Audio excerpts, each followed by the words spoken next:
Hoje em dia a gente vive num mundo tão acelerado e num mundo tão digamos assim, de fantasia, que a gente tem que tomar muito cuidado para a gente não ter Instagrams cheios e vidas vazias, né?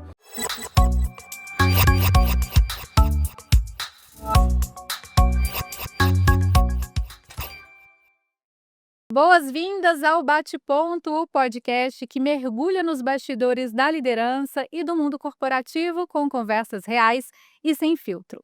Eu sou a Marina Vieira, coordenadora de marketing aqui na Solids, e nesse episódio vamos descobrir por que não se conformar é parte essencial da cultura de crescimento. E o convidado de hoje é um retrato disso.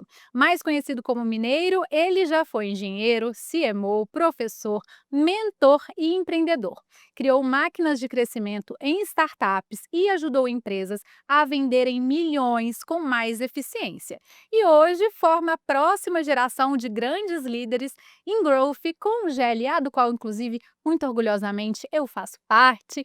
Bem-vindo, Gabriel Mineiro. Obrigado, gente, pelo convite, especialmente por vir aqui na minha cidade natal gravar. É 2 prazeres de uma vez só, muito bom. Que coisa boa receber você aqui. E para me acompanhar nesse papo, gente, eu tenho a alegria de receber o Vladimir Brandão, que já esteve com a gente aqui em um episódio especialíssimo sobre inteligência artificial e agora volta para somar com a sua visão estratégica sobre o futuro do trabalho, da tecnologia e da liderança. Bem-vindo de volta, Vlad. Obrigado mais uma vez, obrigado pelo convite e é um prazer estar aqui de volta discutindo um tema tão importante, né? Um tema relacionado à liderança, a crescimento, que tenho certeza que muitas pessoas, a audiência vai gostar muito.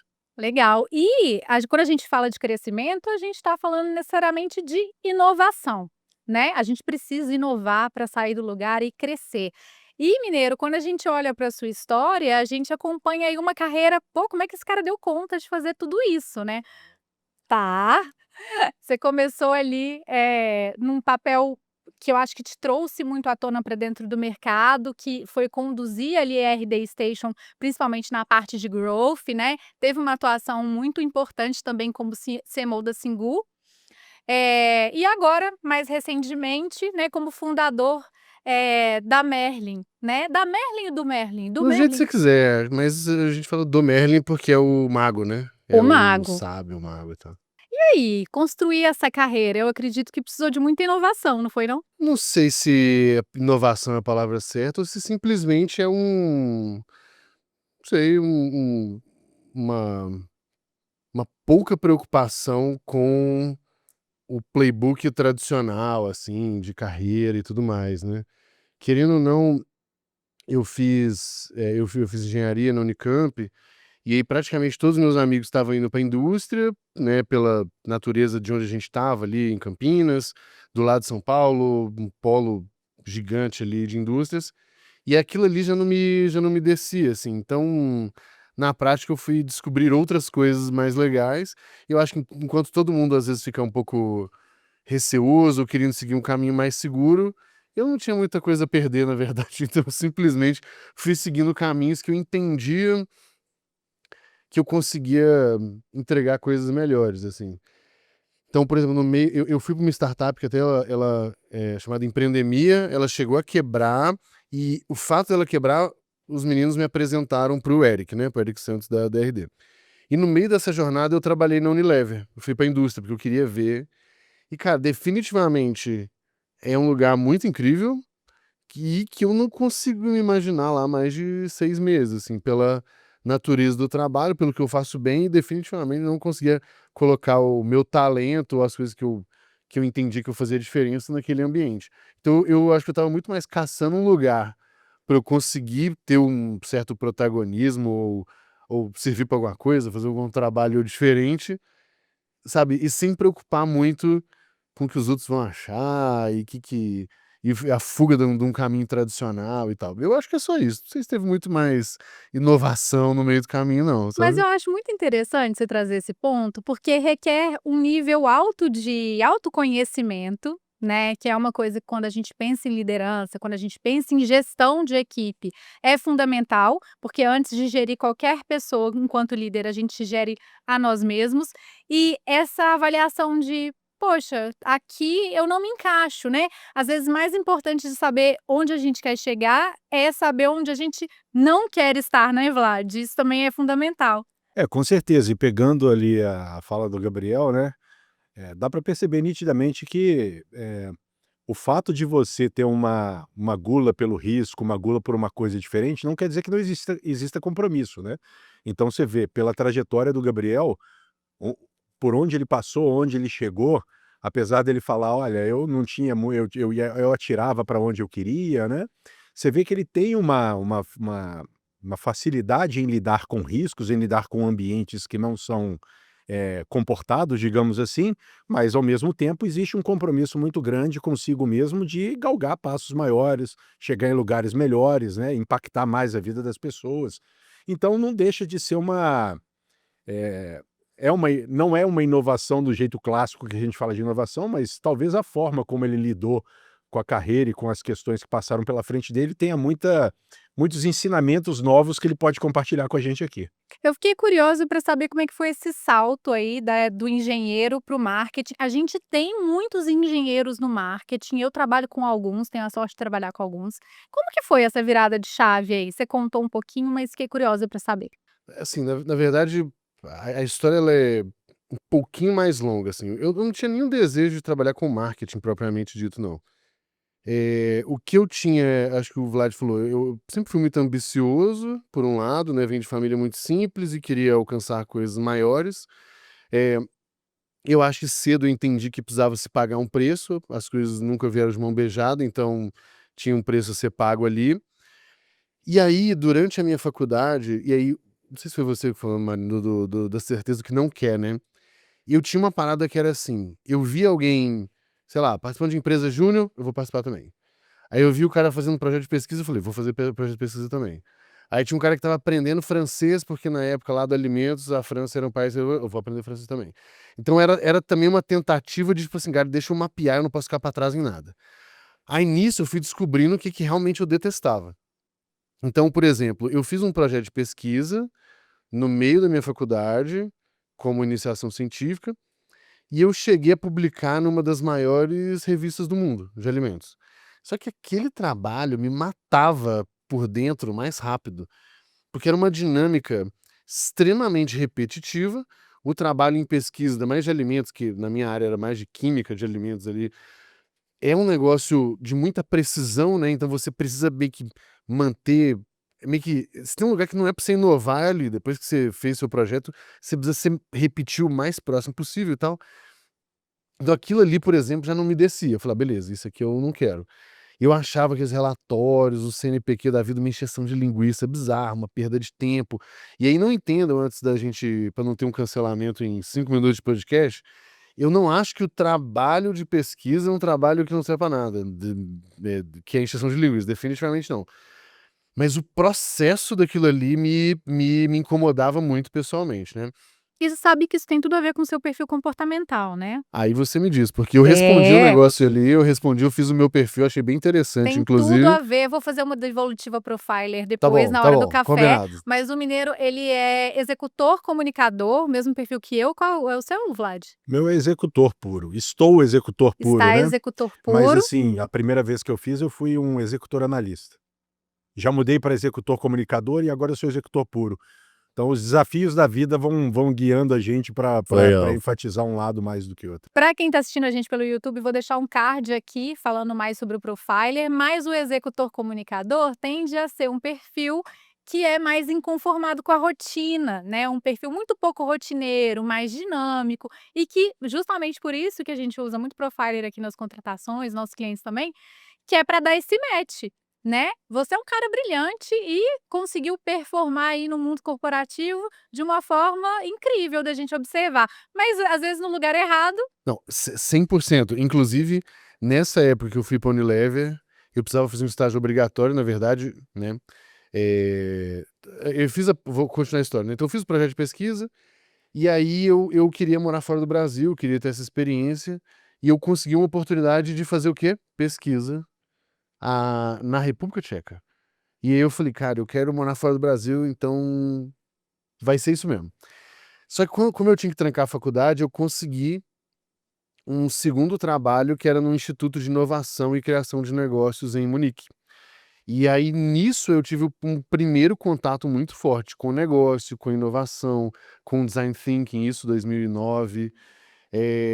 E aí que abriu minha cabeça. Quando eu volto pro Brasil, alguns amigos me chamaram para trabalhar na startup deles, e aí sim era esse ambiente extremamente dinâmico, onde eu tinha um período que eu estava vendendo, tinha um período que eu estava fazendo produto, tinha um período que eu estava escrevendo conteúdo, isso lá em 2010 já. Então isso abriu minha cabeça e falei, nossa, é mais esse negócio. Ainda assim, eu estava com uma última pulguinha atrás da orelha com o negócio da engenharia, fui pra Unilever, cara, deu um mês aquilo ali, eu falei, pelo amor de Deus, alguém me mata rápido pra eu sofrer menos aqui. E, pô, mas é uma puta empresa, esse é o ponto interessante, é uma empresa incrível, só que não era pra mim. E aí eu volto pra essa startup, no fim essa startup quebra, e aí eu vou pra RD. Os caras me apresentam pro Eric, né, pro fundador da RD, e o Eric fala assim, cara, a gente começou a crescer agora, tem algumas vagas aqui, vê o que você se identifica mais. E tinha uma vaga lá que era a vaga do Growth Hacker, isso em 2013, né? Que aí é muito da visão do Eric nesse sentido, mas ainda dentro desse mundo do marketing, do inbound ali, que a RD fazia. Então eu caí no marketing muito de forma aleatória mesmo, só que a minha sorte foi que eu caí no marketing numa época que o marketing já era muito mais analítico. E aí eu pude, por um lado, ter um grande dinamismo pelo momento da empresa, que era o que eu gostava, e conseguir conciliar com as habilidades analíticas, que foi o que eu desenvolvi na faculdade, que particularmente não gostava da matéria, mas eu sempre gostei da lógica, de como você enxerga um problema, como você quebra um problema. Que na prática, na faculdade de engenharia, o que você aprende é isso mesmo, porque todo o resto é uma aleatoriedade lá e você aprende a aprender, você aprende a quebrar problemas maiores, você aprende a abstrair um monte de coisa, porque tem muito conceito muito complexo, então você precisa abstrair algumas coisas, conseguir imaginar algumas coisas. E aí, tem um livro do Cal Newport, que é eu acho que é o Be So Good They Can't Ignore You, que ele fala, eu acho que é esse, se não foi esse, não, acho que é esse, que ele fala que existe um erro na sociedade, de um modo geral, que é a gente acha que a gente faz bem algo porque a gente gosta de algo, mas ele defende que é o contrário. A gente gosta de algo porque a gente faz bem algo. Ai, porque é uma delícia fazer o que a gente Então, é porque você tem bom. muita recompensa positiva, né? Então, quando eu comecei a entrar naquele papel, que eu não fazia a menor ideia direito do que era, mas que eu conseguia combinar, acho que as minhas habilidades, meus comportamentos com o que a empresa precisava, e aquilo funcionou, aí eu gostei. Por isso eu gostei do marketing, né? Por isso mais ainda, do marketing digital, do inbound, do funil, da automação, da segmentação, da lógica, do lead scoring. Todos são conceitos analíticos dentro né, de atribuição, de ROI, de CAC. Tudo isso é o lado matemático aplicado a uma ciência humana ali. E quando você combina os dois mundos, aí fica um negócio divertido. Aí é legal. E olhando agora, né, o Gabriel do futuro, que conselho que você daria para o Gabriel do passado aí nesse momento de transição? Ou sabe que eu fico pensando, eu já pensei essa pergunta várias vezes. E eu acho que o meu conselho não seria nada diferente do que eu fiz, mas seria muito mais para ter paz e calma com as decisões que eu estava tomando. Porque hoje, depois de, sei lá, 13, 12, cara, depois de 12 anos, vamos botar 15 anos, vai, considerando tudo ali, desde que comecei a trabalhar, eu acho que foram as melhores decisões, talvez um ou outro, um ajuste ou outro, mas as decisões foram as melhores. Só que e eu acho que eu ficava muito ansioso, ou com pressa das coisas, ou com eu querendo muito que as coisas acontecessem. E aí eu acho que talvez eu tenha me estressado um pouco mais do que precisava, ter ficado com mais inveja das pessoas do que eu precisava, ter ficado, sei lá, um pouco mais ansioso ou mais em dúvida, né? E não sei, então eu acho que meu conselho seria muito mais na linha de continua aí, mas vai mais em paz do que mudar alguma coisa, assim. Tem um negócio interessante que eu aprendi mais velho, mas que quando eu olho para trás eu acho que eu acabei seguindo essa política, não sei se mais por sorte do que juízo, mas deu certo, que é existem 2 coisas que têm muito mais correlação com o sucesso, especialmente financeiro, do que a sua inteligência ou a capacidade intelectual mesmo, que de fato é a sua capacidade de tomar risco e a capacidade de abrir mão de resultado de curto prazo em prol do longo prazo. Inevitavelmente, quando você vê as pessoas de mais sucesso, você vê que elas passaram por, tipo, elas tiveram essas 2 coisas muito fortes, né. Então, geralmente as histórias empreendedoras é um grau de risco e de dor de cabeça muito grande, e é um grau de abrir mão e sacrificar muita coisa para colher um fruto muito desproporcional lá na frente.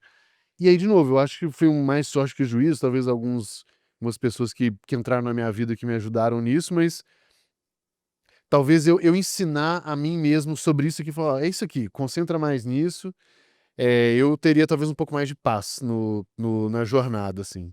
Mas também, né, ser engenheiro de obra pronta é fácil, né, agora que tá tudo resolvido. É bom demais, ué, porque aí pode dar o conselho que for, que você É, já e quem sabe que quiser você ouvir, chegou. escuta também, quem não quiser, paciência. E é uma coisa legal, eu me identifico muito com o que você falou, que eu acho que toda jovem liderança vai se identificar, eu quero te ouvir também, Vlad, sobre isso. Que essa a gente pode chamar de síndrome do impostor, a gente pode chamar de insegurança, a gente pode chamar de pressa, né, porque a gente tem muita pressa para alcançar dentro do mundo corporativo essa autoridade, tudo que a gente acha que vai conseguir nos encaminhar para o lugar que a gente quer. E eu acho que quanto mais jovem você se coloca, ali para a carreira de liderança, mais você vive essa experiência, porque é um fato, né, que a gente é imediatista. A gente teve um episódio, inclusive, aqui falando sobre geração Z e como preparar a geração Z para a liderança e os desafios, justamente por ser uma geração que é super imediatista. Mas eu acho que isso conta para todas as gerações, né. A gente, enquanto ser humano, a gente tem essa necessidade de ter um resultado rápido e, às vezes, isso desmotiva pra caramba. Qual que é a sua visão sobre isso, Vlad? Eu acho que, bom, isso é um fator, são múltiplos fatores que interferem nessa na pessoa ser mais apressada ou não, né.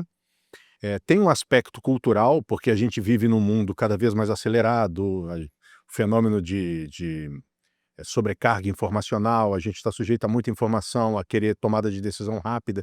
Então existe esse fator, digamos, ambiental que faz com que as pessoas queiram mais velocidade, né, mas também existe um fator pessoal ali também, né, quanto mais novo, é normal você querer ser mais acelerado mesmo. Eu acho até que a química do seu organismo ali grita por isso, né, os hormônios estão em plena evolução, então tem um aspecto fisiológico, digamos assim, também disso, né.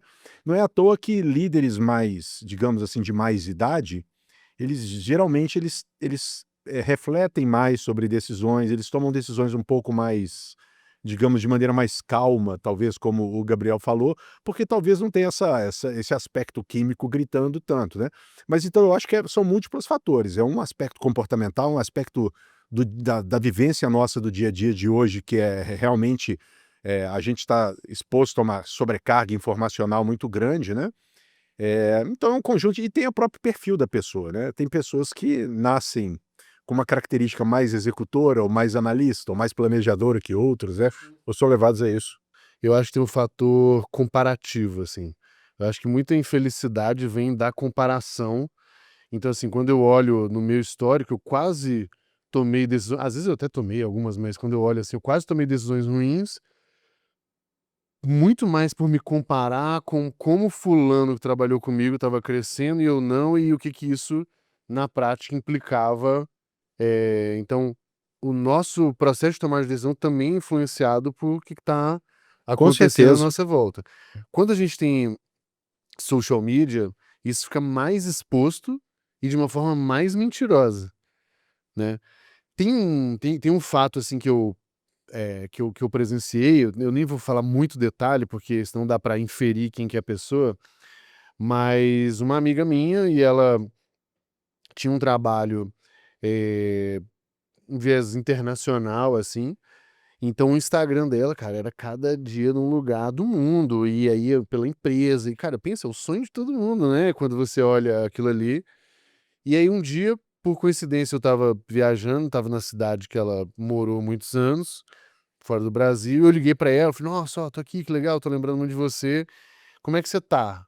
E, tipo assim, no dia anterior era o Instagram aquela belezinha. E ela, ô, tá uma merda. Tô péssimo por causa disso.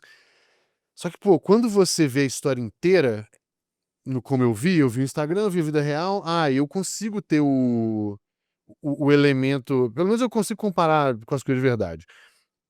Cara, se você só tem um pedaço da história, aí você se sente super mal, e sendo que essa pessoa tá mal. Teve um outro fator bem curioso, isso eu posso falar, o João Vitor do G4, um dia eu peguei e falei pra ele assim, cara, eu não vou mentir pra você não, velho.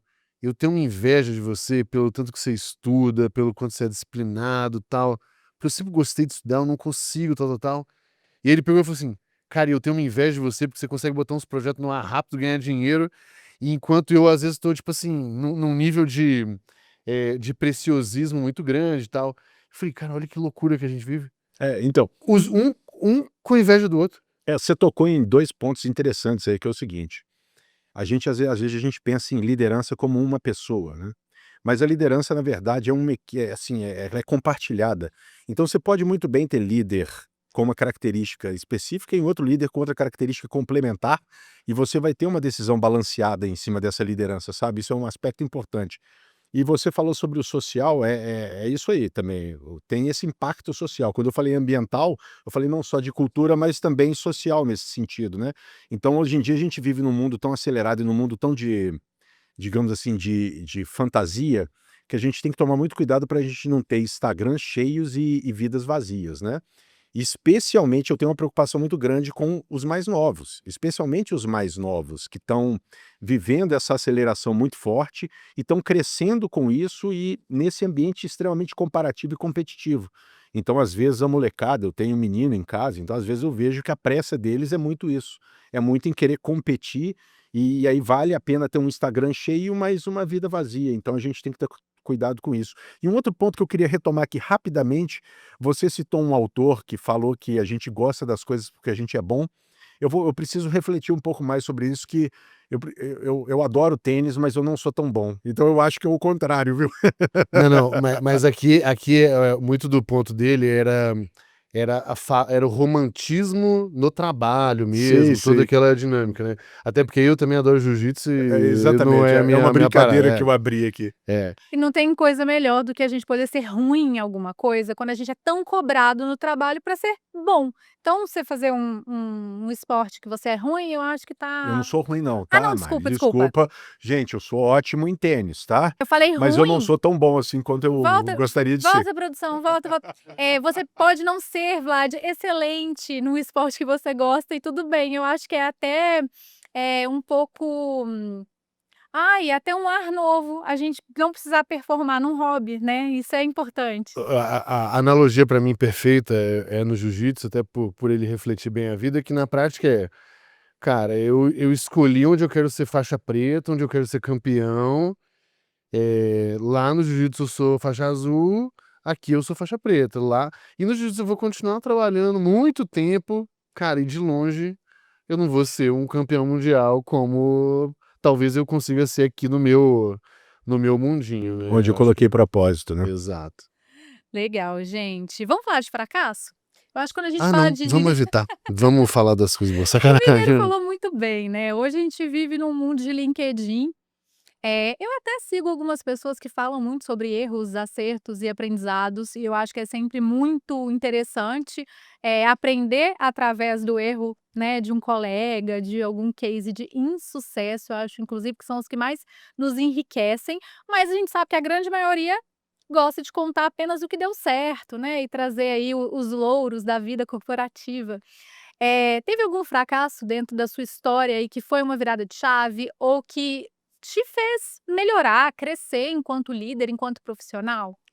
Vários, né. Conta um case E e se de e se sucesso. alguém falar que não tá mentindo, assim. Cara, sei, eu vou tentar pegar teve um recente bem interessante, assim, eh, a gente criou o GLA ele é uma escola, né, uma comunidade para profissionais e líderes de marketing growth, né. E a gente começou com um programa de mentoria para a formação dos líderes, depois foi para ou seja, um modelo B2B, depois a gente foi para o modelo B2C. E aí a gente criou um outro produto, que era um produto que a gente chamou de GLA Empresas, que de fato, ou seja, eu descontinuei um produto de mentoria antigo que eu tinha, porque ele dependia muito da minha presença ali e tal, e a gente criou uma outra versão desse produto. Ou seja, uma outra versão para empresas, né? Não desse produto, mas para empresas. E, e assim, quando a gente mapeou os problemas das empresas e tal, cara, a gente acertou bem. A gente acertou tão bem que a gente vendeu. Pô, eu tô falando de uma empresa com 7 pessoas, né? No GLA, na época. A gente vendeu em 3 pessoas, eu, o Rafa, meu sócio, e o Sestari, que era o meu gerente lá na época, o dono desse produto. Cara, a gente vendeu tipo R$500.000, sem nem botar o produto muito público, sem fazer grande barulho, sem investir em anúncio, nada, 500.000. Então era uma mensalidade que a empresa pagava, tal, para as pessoas. E no fim, ou seja, ele teoricamente ele foi muito bem sucedido do ponto de vista comercial, né, do ponto de vista. Só que a gente viu que esse produto ele não estava gerando engajamento, não estava gerando uma transformação real nas empresas, porque era uma dinâmica que a empresa meio que pagava para as pessoas fazerem parte, dependia do engajamento das pessoas. E aí, às vezes, a empresa ia lá e botava, tipo assim, o time inteiro, 20 pessoas, 30 pessoas, e engajava 2, 3. Não eram as pessoas que estavam comprando a É, ideia, né, era uma coisa meio embutida. exato. E aí, era meio que a empresa tentando, com a melhor das intenções, desenvolver o seu time, né? Ela acreditava no. Porque é um produto bom, né, do ponto de vista de conteúdo, do ponto de vista da comunidade, é um produto bom. Eu não tenho nenhum problema, assim, eu não tenho nenhum problema em falar isso, eu acho que é bom mesmo. Só que o jeito que o conteúdo, que o produto estava sendo entregue, o jeito que ele foi prometido, enfim, não ficou legal. Então, e aí a gente falou assim, não, então temos que engajar as pessoas, não sei o que, tal, tal. Cara, a gente viu que a gente tava botando um esforço colossal pra fazer. Vou falar do jeito que eu quero falar. Pra fazer gente preguiçosa deixar de ser preguiçosa. Cara, aí chegou num ponto que eu entendi que assim, peraí. De fato, cara, é que preguiçosa aqui é lógico uma força de linguagem pra separar o. Opa, desculpa, gente. Pra separar o joio do trigo, né? Mas o que eu entendi é que assim, cara, eu não consigo fazer esse cara que tem esse comportamento ter um comportamento diferente. E a gente tentou, tentou, tentou, e eu falei, cara, eu tô gastando mais tempo pra tentar fazer um cara desengajado engajar do que dando atenção pro engajado pra ele, pô, eu poder oferecer uma experiência muito melhor pra ele. E aí a gente decide matar um produto que comercialmente foi muito bem. A maioria das empresas sofre para fazer as primeiras vendas, né, quando tem um produto novo. A gente fez muito rápido, mas eu vi que a essência do produto ali, ela não estava resolvendo a dor. Cara, e a gente decide matar o produto e começar do zero. E aí a gente cria tudo de novo. E aí voltou no modelo antigo que a gente já sabia que funcionava. Aí pegou algumas coisas que eram boas que funcionavam do antigo. Então, assim, é muito frustrante falhar, mas mais frustrante ainda é falhar ganhando dinheiro. Porque na prática você matar um negócio que tá dando dinheiro é muito doloroso. Mas ia perder em algum momento, né, porque ainda mais Não quando a gente sei fala se de ia perder. comunidade. Sabe por que que não ia perder? Conta. Porque assim, muito teoricamente, eu tava fazendo o meu papel e entregando o que eu combinei com a empresa. Não é que eu tava falhando na minha entrega. É que a minha entrega não tava resolvendo o problema que a empresa tinha. Mas o que eu combinei de entregar, eu entreguei. Então eu poderia, sim, sentar nesse meu lugar. Tipo, nenhuma empresa reclamou, por exemplo. As empresas não renovaram. Na verdade, algumas não renovaram, aí quando a gente já viu, eu mesmo já cortei e a gente botou outro produto e tal, mas que seja. Mas assim, eu acho que daria para vender mais, daria para amarrar contratos maiores, daria para eventualmente ainda ter umas políticas de mais engajamento, talvez dos 20, ao invés de 2 ou 3, eu botar 5 ou 6. Enfim, eu acho que dava, e eu não acho que a gente estava sendo visto como uma solução ruim. Na verdade, era até o contrário. Teve uma empresa que contratou a gente exatamente esse perfil, acho que foram 25 ou 26 empresas que eles botaram.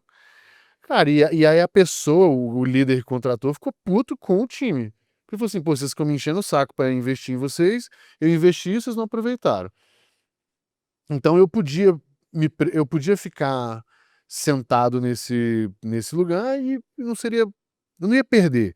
Mas, obviamente, que se eu faço um bom trabalho, eu ganho muito mais a longo prazo. E aí é isso que a gente tava E preocupado. o interessante você ver, né, talvez culturalmente a gente dê um peso muito forte para a palavra fracasso, né. Porque fracasso parece uma coisa catastrófica, né, parece assim, tudo deu errado. Mas na verdade, se a gente pensar bem, sucesso e fracasso tem a ver com alinhamento de expectativa e entregas. E assim, se você tem uma expectativa X e você entregou a expectativa X, você chama isso de sucesso. Se você não entregou aquilo que você espera, você chama isso de fracasso.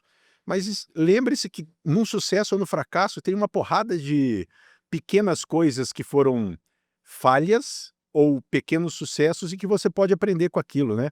Então é por isso que assim, eu tenho até uma certa dificuldade de falar assim, eu tive sucesso nisso, eu tive fracasso nisso. Eu acho mais fácil você falar assim, cara, eu tenho essa visão, né. A vida é um aprendizado. E assim, eu vou chamar de sucesso aquilo que eu circunscrever num determinado período de tempo e perceber que aquilo que eu esperava foi alcançado. Eh, e fracasso é aquilo que o que eu esperava tá numa linha contrária do que eu entreguei. Então pensa em vetor, né, já tem um engenheiro aqui, pensa num vetor. Se o meu vetor de expectativa e de entrega está na mesma direção, está valendo, eu chamo isso de sucesso. Se o meu vetor de expectativa e entrega está numa direção contrária, aí eu acredito que a gente chame isso de fracasso. Mas observa que mesmo na direção contrária a gente aprende nesse ciclo todo. Eu acho que eu não estaria aqui hoje, por exemplo, na Solids, como um professor de programa de pós-graduação, se por exemplo, se eu tivesse um fracasso que eu tive numa startup que eu tive, uma software house, que quebrou. É claro que foi um fracasso? Claro que foi. O meu vetor de expectativa era ter uma empresa bem-sucedida, com faturamento bom, crescimento, e o que eu tive foi uma empresa que morreu. É óbvio que isso é um fracasso, mas o que eu aprendi ali dentro me serviu muito para tudo quanto é experiência futura. Então, assim, para liderança, lembre-se que sim, sucesso e fracasso, apesar do peso dessa palavra, dessas 2 palavras, né, eh, isso não significa muito não. Pensa na trajetória e pensa naquilo que você fez certo ou errado na trajetória, talvez você aprenda muito mais. E também tem como a história é contada, né? Porque eu posso contar essa história. Cara, a gente vendeu R$500.000 em 4 meses, em 2 pessoas, sem gastar um centavo em anúncio. É bom ou ruim? É É bom, eu ia bom, dizer: é "Ó, super bom. E de fato foi bom. Quando a gente olha isso, vai falar que e aí, inclusive, o ponto é interessante, porque a gente falou assim: "Cara, qual que é a conclusão que a gente chegou? Essa dor existe, ponto, acabou. Essa dor ela existe". Porque a gente vendeu e tem um detalhe, a gente vendeu R$500.000 com um Notion. Não tinha nenhuma landing page, não tinha um PowerPoint, não tinha nada, era um Notion. A dor existe, o jeito de resolver essa dor que não tá bom. Então, tanto é que vamos botar assim, a primeira parte do documento ela ficou igual. O que a gente mudou foi meio que do meio pra frente, que é a lógica de como que eu resolvo, inclusive como eu cobro. E olha que doideira, a gente vendia um negócio que era pra ser baratinho, sei lá, uma empresa pagar 3, 4, 2, 3, 4 mil reais por mês, né, pro time e tal. A gente falou: vamos botar um volume legal de empresas, show de bola. Cara, a gente foi pra uma solução que custa 30, 35 mil reais para 2 pessoas participarem por 6 semanas. Mas eu resolvia melhor o problema, então no fim, elas estavam pagando mais, por um tempo menor, para menos gente, mas aquela solução estava endereçando melhor o problema, né, então, foi isso. perfeito", e alinhado com o propósito da marca, né, do que você se propõe a entregar. E esse para mim é o grande lance, assim, a nossa grande filosofia no GLA é o longo prazo, é o médio e longo prazo.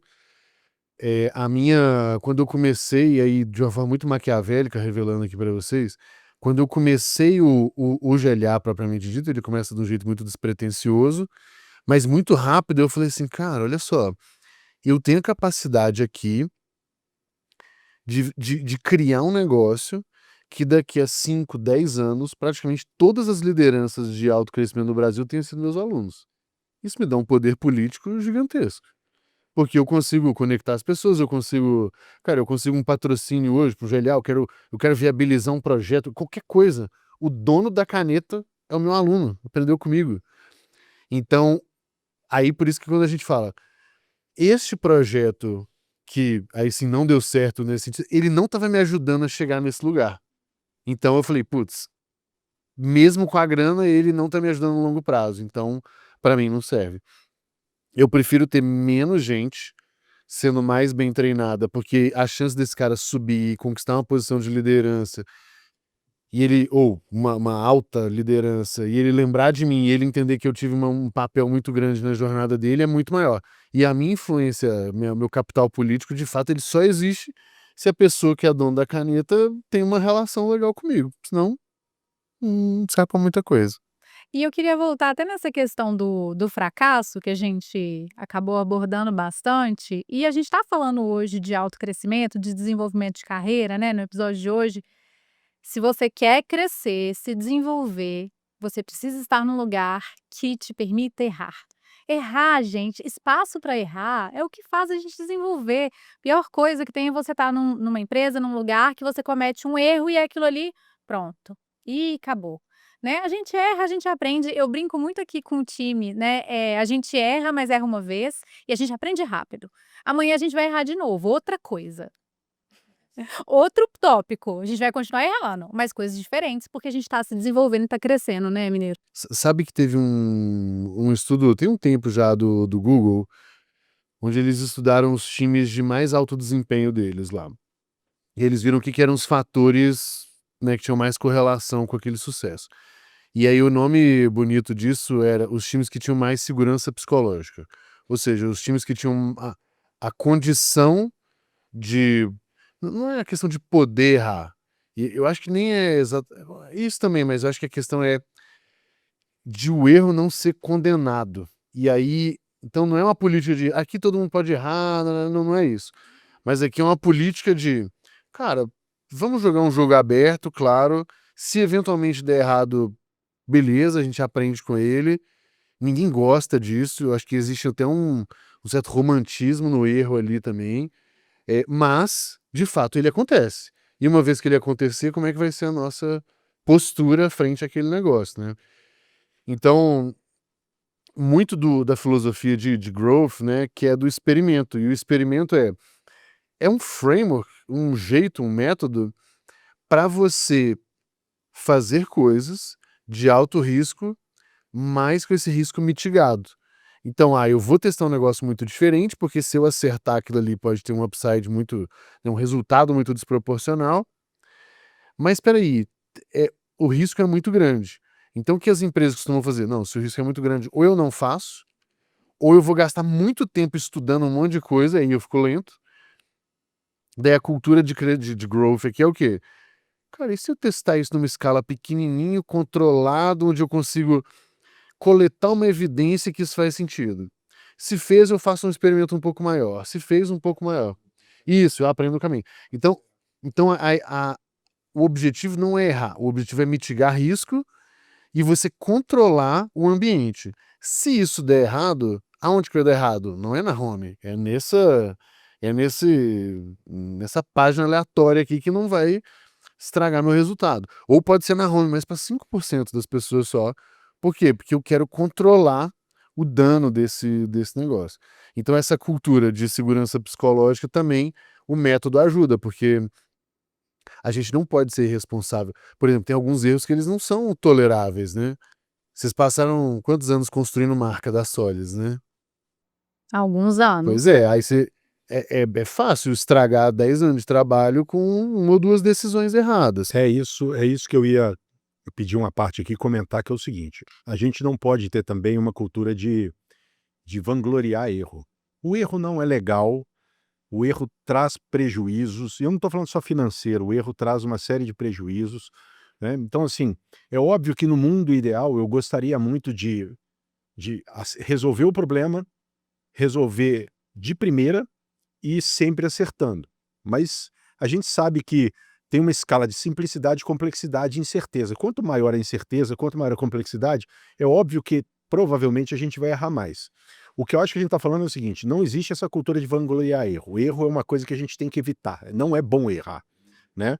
Porém, se a gente tem uma cultura em que a gente detecta o erro é estimulado a conversar sobre ele, a entender as causas raízes e consertar e não errar de novo, isso é extremamente importante para você não cometer aquilo que você falou, você não cometer o mesmo erro 2 vezes, né. Então, esse ambiente em que você pode errar, cometer alguns erros, como o Gabriel falou, né, óbvio que você não vai cometer um erro crucial, assim, que vai matar o negócio, mas uma cultura em que você pode cometer pequenos erros na trajetória e que você tem, especialmente se você estiver resolvendo problemas complexos, e você tem a chance de colocar para fora o erro e resolver e dar solução para aquilo não acontecer de novo, acho que isso é extremamente positivo.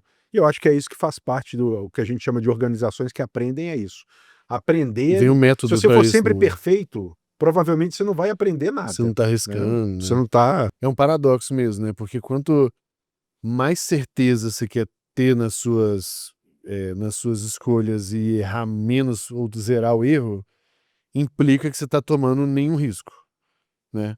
E aí, só que se você não tá tomando nenhum risco, provavelmente você tá deixando de explorar grandes potencialidades. Exatamente. Só que para explorar grandes potencialidades sem cagar tudo, você precisa ter método para mitigar esse negócio. E já que você falou em inovação, inovação é explorar caminhos menos e antes não explorados, né. Então, assim, viajando aqui, eu até penso na exploração espacial, ou até mesmo nos portugueses que vieram, né, de imagina se eles falassem assim: "Não, eu quero evitar esse risco aqui, eu não sei o que que tem lá para frente". Cara, não existia, a gente não tinha descoberto o Brasil, provavelmente a gente não está pensando em explorar o universo. Então, para inovar, faz parte você lidar com caminhos de muita incerteza. E num universo de muita incerteza, você vai errar, você vai errar. Então você tem que e o erro é diferente de fracasso. Isso aí, Vlad. Como líderes, a gente erra bastante, né, porque a gente não está isento. O que que ninguém contou para vocês sobre serem líderes de pessoas? Agora eu tô falando de gestão mesmo, não é só do projeto, não é só do growth, se bem que tem como fazer, experimento para construir plano de desenvolvimento e tudo mais, mas o que que ninguém contou para vocês com relação ao desafio da liderança? Quer que eu comece, Pode, Gabriel? pode, eu até tenho a resposta como falar, mas pode começar, vai lá. Eh, eu acho que uma coisa que é sempre desafiadora em liderança, eu já falei isso algumas vezes, não sei se até aqui no bate-ponto da outra vez, mas uma coisa que sempre eu achei muito desafiadora é você entender, é você ter uma percepção sobre o momento dos seus liderados. Porque assim, o resultado do time pode estar mascarando muita coisa. Então, às vezes, você está com um time com um resultado lindo, entregando muito, e você não está percebendo o momento dos liderados e percebendo que o engajamento está começando a cair para alguns, está lá em cima para outros, mas está começando a cair para alguns.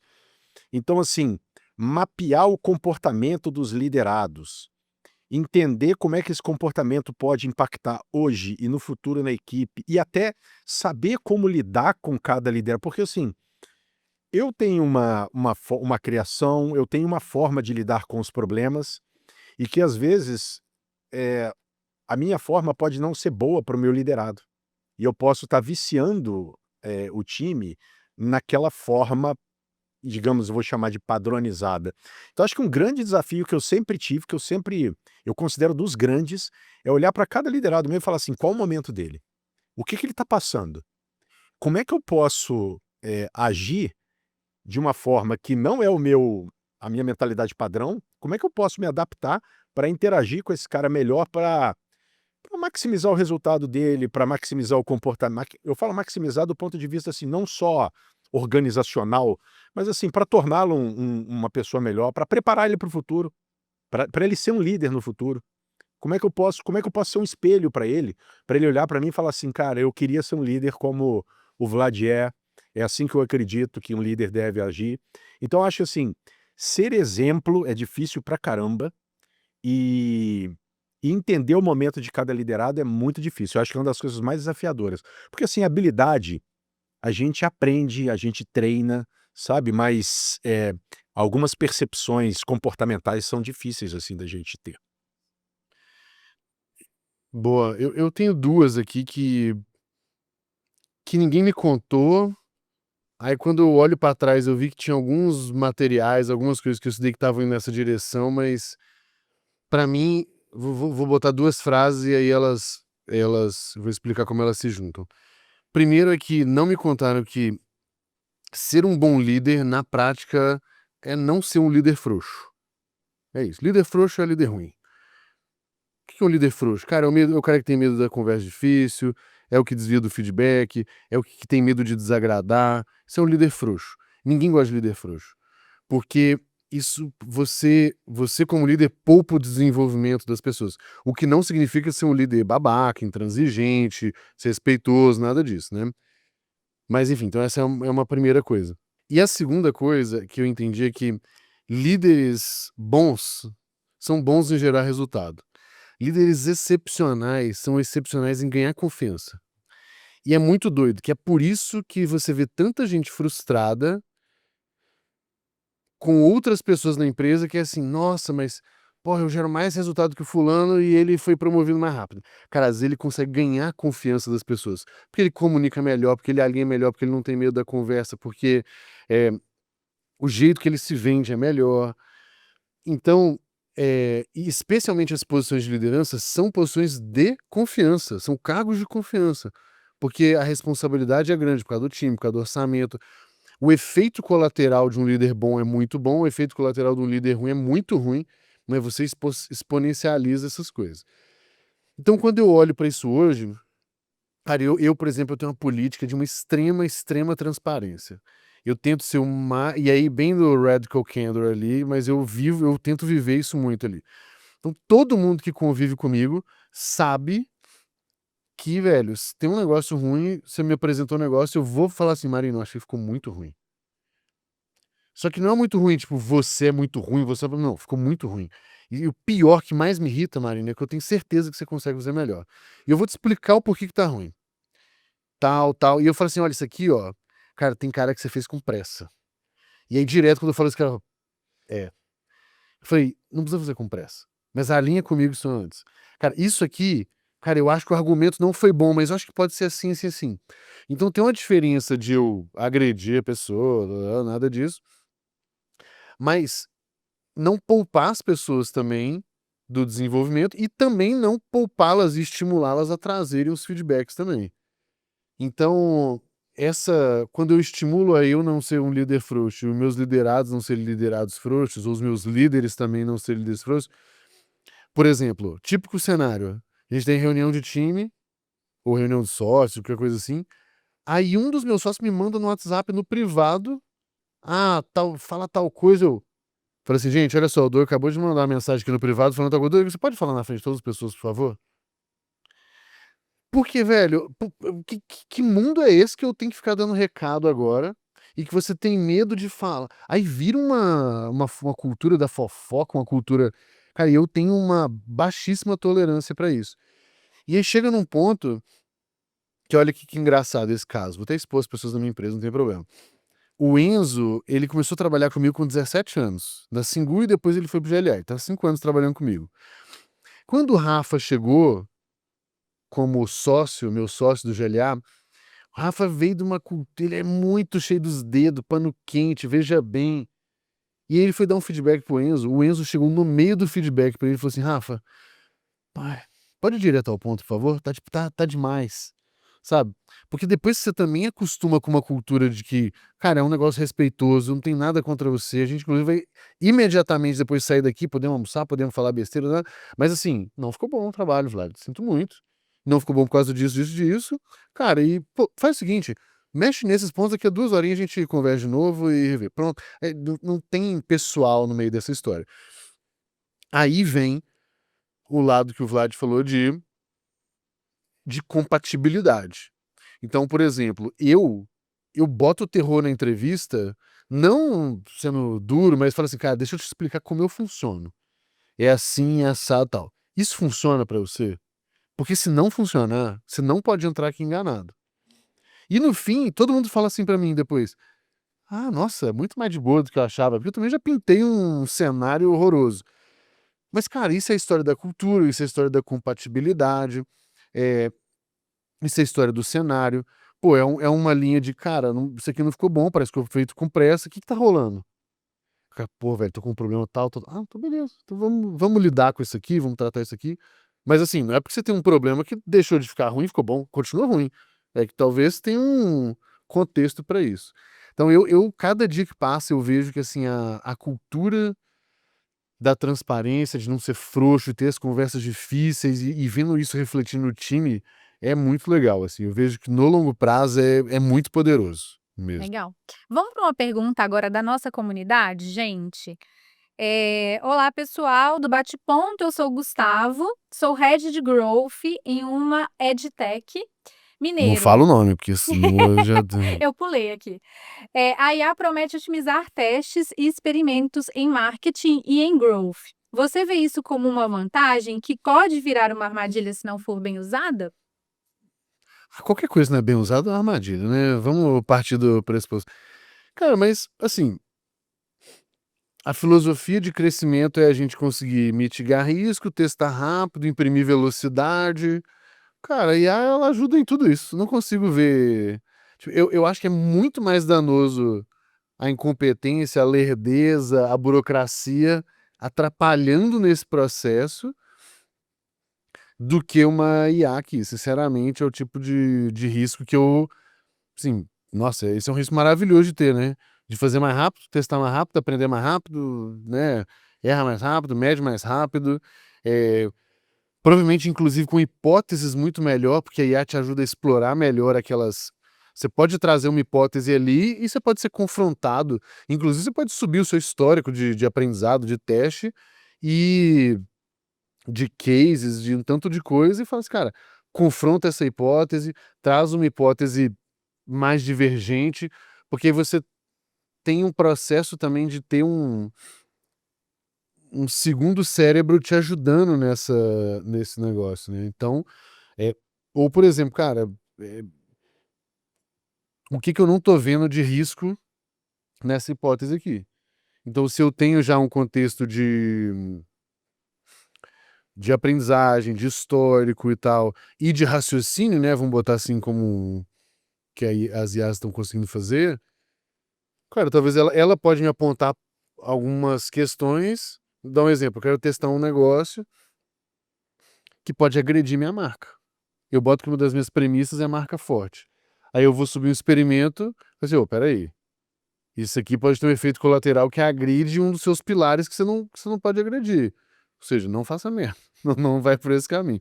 Cara, eu não consigo eu tenho uma relação muito doida com IA que pra mim é completamente apocalíptico por um lado e completamente apaixonante. Eu acho que eu somos grandes privilegiados de estar no epicentro, nesse momento da história da humanidade e que tá mudando tudo. Então, nesse caso eu acho que é mais positivo do que apocalíptico aí, então. E você, E aí, Vlad, Vlad? que cuida aí da implantação de todas as nossas IAs aqui, antes da gente começar o episódio, já estava aproveitando para validar uma ideia, né, que a gente tem com relação à IA. Conta aí um pouco da sua percepção sobre isso.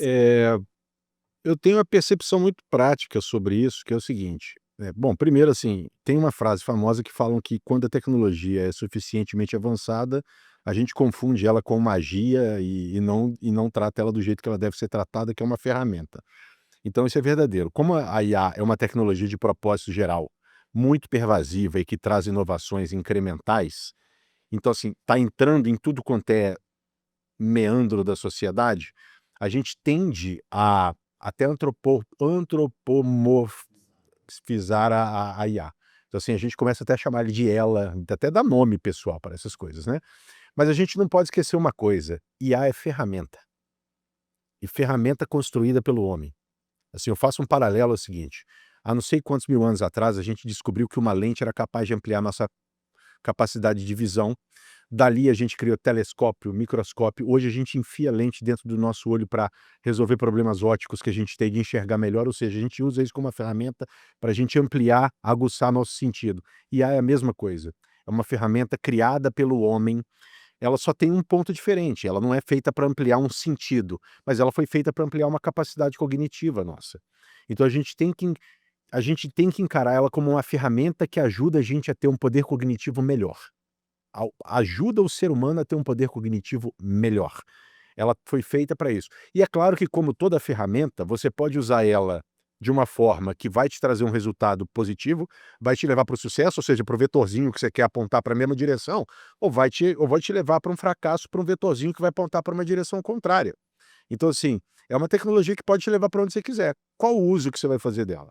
A questão é como que você vai usar essa tecnologia para ampliar sua capacidade cognitiva no universo individual, mas no universo coletivo, para aprender melhor como conjunto e para trazer melhor resultado para a sociedade. Para a sociedade, assim, para a organização, para a sociedade como um todo, sabe? Então, eu não tenho essa visão apocalíptica de que vão ter um exterminador do futuro que vai matar, etc. Eu acho muito mais que a gente vai se fundir, a gente vai virar literalmente a gente vai ser ciborgue, e a gente vai se tornar um ser que um vai ajudar o outro a tomar decisões melhores, a explorar o universo, a fazer coisas muito, a levar a humanidade para um caminho muito melhor do que a gente vê.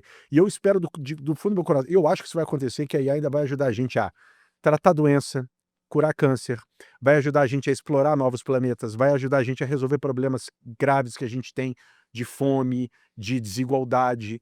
Então eu acredito muito nessa visão. Claro que se a gente, humano, fizer um uso responsável dessa tecnologia. Posso ter eu fui num evento na Alemanha em março, e aí eu voltei nessa empresa que eu trabalhei, que eu falei lá, que eu estagiei e tal, e eles são gigantes hoje e tal, e aí eu estava conversando com vários caras lá, inclusive um empreendedor, e foi uma discussão muito parecida, e aí ele trouxe o argumento um argumento lógico que eu concordo com ele, que é assim, cara, de um modo geral, quando você dá um zoom out na história e vê as revoluções tecnológicas que aconteceram, elas tiveram impactos muito positivos, né, indiscutivelmente.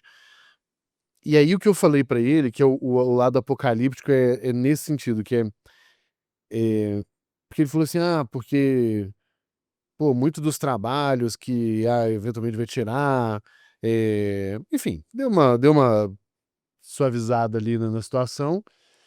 E aí o que eu falei pra ele, que pra mim assim, eu também acho que quando você dá o zoom out, é indiscutível que é tudo melhor.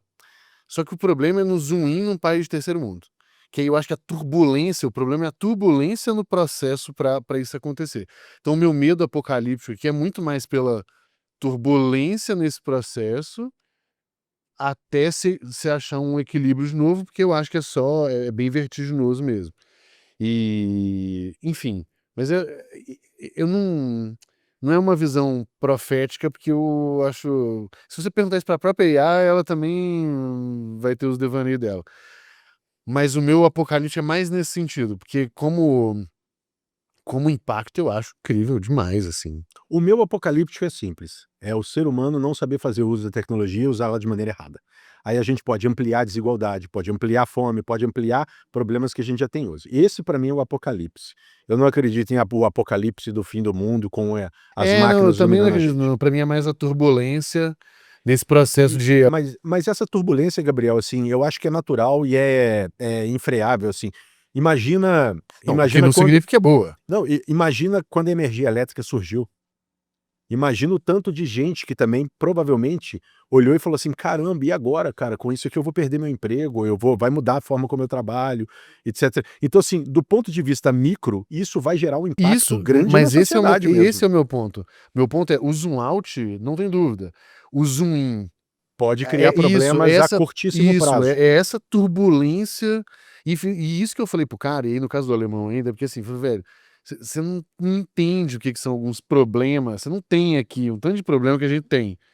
Então, o buraco é mais embaixo. Mas aí eu concordo plenamente. Eu acho que a treta é o possível treta no curto prazo. E é isso que a gente tem que fazer. Como é que a gente, vou usar como é que a gente ampara, como é que a gente absorve eh, essa mão de obra, como é que a gente requalifica, como é que a gente faz com que o impacto seja menor na sociedade, né? É isso que a gente tem que refletir. É isso que eu chamo de uso responsável.